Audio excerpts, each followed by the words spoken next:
السلام علیکم۔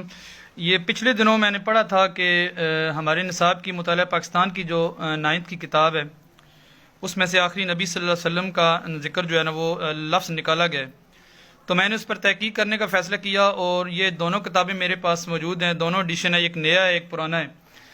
تو میں نے اس کو چیک کیا تو واقعی یہ بات ایسی ہے، یہ اس میں نظریہ پاکستان کا کی اساس یہ عنوان ہے اور یہ ہے قائد و عبادات۔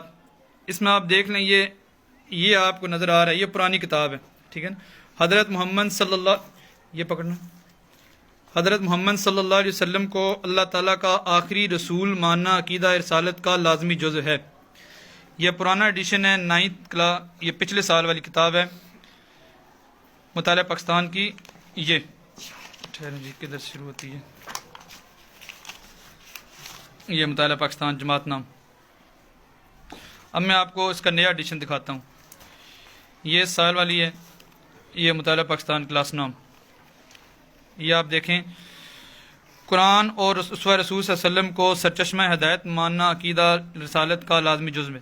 اس میں سے آخری نبی کو ہٹا دیا گیا، یہ دیکھیں نیچے آخری رسول لکھا ہوا تھا، یہ آخری عبارت۔ اب نئی کتاب نئی میں دیکھیں، یہ قرآن اور اسوہ رسول صلی اللہ علیہ وسلم کو سرچشمہ ہدایت ماننا عقیدہ رسالت کا لازمی تقاضا ہے۔